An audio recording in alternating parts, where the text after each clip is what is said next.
എല്ലാവർക്കും നമസ്കാരം. ഈ വർഷത്തെ പോഷൻ പക്കവാടിയുടെ ഭാഗമായി കൊണ്ട് തന്നെ ഏപ്രിൽ 16 അങ്കണവാടികൾ കേന്ദ്രീകരിച്ചുകൊണ്ട് നമ്മൾ നടപ്പിലാക്കേണ്ട പ്രവർത്തനത്തിൻ്റെ രൂപരേഖയാണ് ഈ സെഷനിലൂടെ വിവരിക്കുന്നത്. കൃത്യമായി അത് മനസ്സിലാക്കി എല്ലാ അങ്കണവാടികളിലും കൃത്യമായി എല്ലാ പ്രവർത്തനങ്ങളും നടത്തിയായത് ജനാന്തോളൻ ഡാഷ്ബോർഡിലേക്ക് കൂടി രേഖപ്പെടുത്തുക. നമുക്കറിയാം, 8ാമത് പോഷൻ പക്കവാടിയുടെ ഉദ്ദേശ ലക്ഷ്യം തന്നെ 6 വയസ്സ് വരെയുള്ള കുട്ടികളുടെ ബുദ്ധിവികാസം വളർത്തിയെടുക്കുക എന്നുള്ള ലക്ഷ്യമാണ് നമുക്കുള്ളത്. അതിൽ തന്നെ ഏറ്റവും പ്രധാനപ്പെട്ട പങ്ക് വഹിക്കുന്നത് അങ്കണവാടി ടീച്ചർമാരാണ്. ഓരോ അങ്കണവാടിയിലും 3 to 6 കാറ്റഗറിയിലുള്ള പ്രീ സ്കൂൾ കുട്ടികളുണ്ട്. അവർക്ക് നമ്മൾ ECC സംവിധാനത്തിൻ്റെ ഭാഗമാക്കുന്നുണ്ട്. ആയതുകൊണ്ട് തന്നെ നാളെ അല്ലെങ്കിൽ 16-ാം തീയതി അങ്കണവാടികൾ കേന്ദ്രീകരിച്ചുകൊണ്ട് നമ്മൾ നടപ്പിലാക്കുന്ന പ്രധാനപ്പെട്ട പ്രവർത്തനം എന്ന് പറയുന്നത് സ്റ്റോറി ടെല്ലിംഗ് ആണ്. അതായത് കഥ പറയലിലൂടെ കുട്ടികളുടെ ഭാഷാവികാസം വളർത്തിയെടുക്കുക. ആ ലക്ഷ്യത്തിലേക്ക് എത്തുന്നതിന് വേണ്ടിയിട്ടുള്ള പ്രവർത്തനമാണ് നമ്മൾ ഈ സെഷനിൽ വിവരിക്കുന്നത്. അപ്പോൾ അതെങ്ങനെയാണ് എന്നുള്ളത് കൃത്യമായി അറിഞ്ഞിരിക്കുക. അപ്പോൾ അങ്കണവാടിയിലെ ടീച്ചർ കുട്ടികൾക്ക് കഥ പറഞ്ഞുകൊണ്ട് ഭാഷാവികാസം വളർത്താൻ നല്ല രീതിയിൽ മുന്നൊരുക്കങ്ങൾ നടത്തേണ്ടതായിട്ടുണ്ട്. അത് വളരെയധികം പ്രധാനപ്പെട്ട ഒന്നാണ്. അതിനായി ഇനി പറയുന്ന കാര്യങ്ങൾ നമ്മുടെ ടീച്ചേഴ്സ് പ്രത്യേകം ശ്രദ്ധിക്കണം. ആദ്യം പറയുന്നത്, കുട്ടികളുടെ പ്രായത്തിനും നിലവാരത്തിനും അനുയോജ്യമായിട്ടുള്ള കഥയാണ് നിങ്ങൾ തിരഞ്ഞെടുക്കേണ്ടത്. നമുക്കറിയാം, പ്രീ സ്കൂൾ കുട്ടികളായതുകൊണ്ട് തന്നെ 3 to 6 കുട്ടികൾക്ക് വേണ്ടിയിട്ടുള്ള കഥകളായിരിക്കണം നമ്മൾ തിരഞ്ഞെടുക്കേണ്ടത്. അത് വളരെ ലളിതവും മനസ്സിലാക്കാൻ എളുപ്പവുമായിട്ടുള്ള കഥകളാണ് തിരഞ്ഞെടുക്കേണ്ടത്. ആവർത്തനമുള്ള വാക്കുകളുള്ള കഥകൾ, ഉദാഹരണം കുഞ്ഞുമുയൽ ഓടി എന്ന് തുടങ്ങിയിട്ടുള്ള ആ കഥകളാണ് നിങ്ങൾ ചൂസ് ചെയ്യേണ്ടത്. മൃഗങ്ങൾ, പ്രകൃതി, കുടുംബം എന്നിവയുമായി ബന്ധപ്പെട്ടിട്ടുള്ള കഥകൾ ചൂസ് ചെയ്യാൻ മുൻഗണന കൊടുക്കുക. അതിനുശേഷം കഥ മുൻകൂട്ടി തയ്യാറാക്കുക. കഥയുടെ പ്രധാന ആശയം എന്താണെന്ന് മനസ്സിലാക്കിയെടുക്കുക. പുതിയ വാക്കുകൾ ഏതൊക്കെയെന്ന് കണ്ടെത്തി മുൻകൂട്ടി തയ്യാറാക്കുക. കഥ പറയുമ്പോൾ എവിടെ ശബ്ദഭേദം വരുത്തണം എന്ന് ആലോചിക്കുക. അതൊക്കെ നമ്മളെ ടീച്ചേഴ്സിന് അറിയാവുന്ന കാര്യങ്ങളാണ്.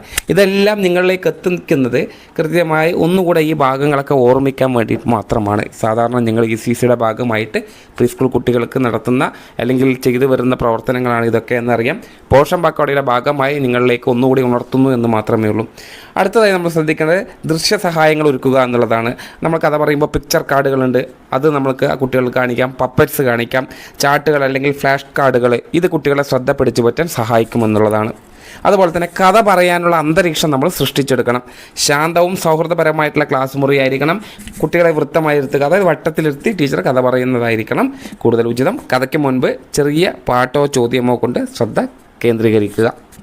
അതേപോലെ തന്നെ ശബ്ദഭേദവും ശരീരഭാഷയും ഉപയോഗിക്കുക. കഥാപാത്രങ്ങൾക്ക് വ്യത്യസ്ത ശബ്ദങ്ങൾ ഉപയോഗിക്കുക. മുഖഭാഗങ്ങളും അതേപോലെ കൈചലനങ്ങളും ചേർക്കുക. ഇത് കുട്ടികൾക്ക് കഥ കൂടുതൽ രസകരമാക്കാൻ സഹായിക്കും. ആയതുകൊണ്ടാണ് നമ്മളത് ശ്രദ്ധിക്കേണ്ടത്.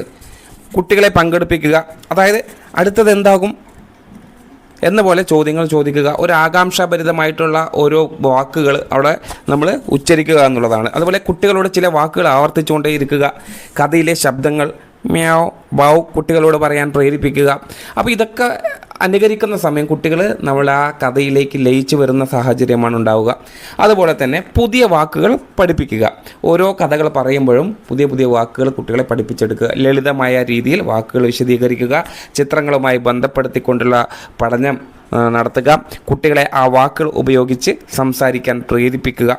അതുപോലെ തന്നെ കഥയ്ക്ക് ശേഷം പ്രവർത്തനങ്ങൾ നൽകുക. കഥ വീണ്ടും പറയാൻ പറയുക, അതായത് റീടെല്ലിംഗ്, കഥകൾ വീണ്ടും വീണ്ടും പറയാനുള്ള അവസരം കൊടുക്കുക.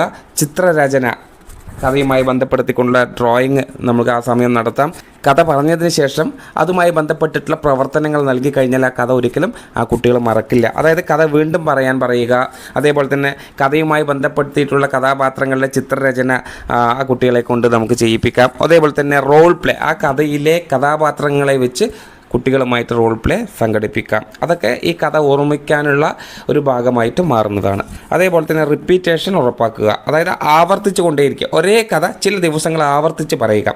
ഇതിലൂടെ കുട്ടികൾക്ക് വാക്കുകളും വാചകങ്ങളും ഉറപ്പാക്കാൻ സാധിക്കുമെന്നുള്ളതാണ്.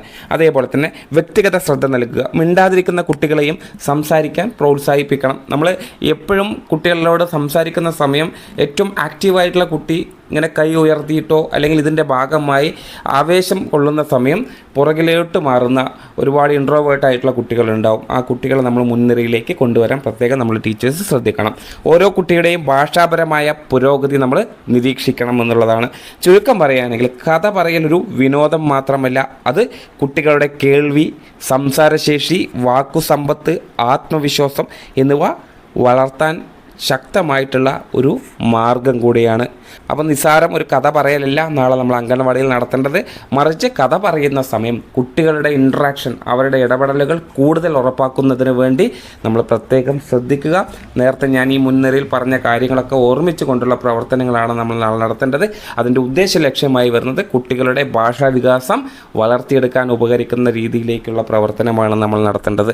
അപ്പോൾ ഇതിൻ്റെയൊക്കെ ഭാഗമായി ടീച്ചേഴ്സ് ഇതൊക്കെ മനസ്സിലാക്കി നല്ലൊരു കഥ കണ്ടെത്തി കൃത്യമായി അതെല്ലാം മനസ്സിലാക്കിക്കൊണ്ടായിരിക്കണം നാളെ കഥകൾ പറഞ്ഞു കൊടുക്കേണ്ടത്. നിങ്ങളോട് ഇത് പറയുന്നത് ടീച്ചേഴ്സിന് കഥകൾ അറിയാത്തതോ പറഞ്ഞു കൊടുക്കാൻ അറിയാത്തത് കൊണ്ടോ ഒന്നല്ല.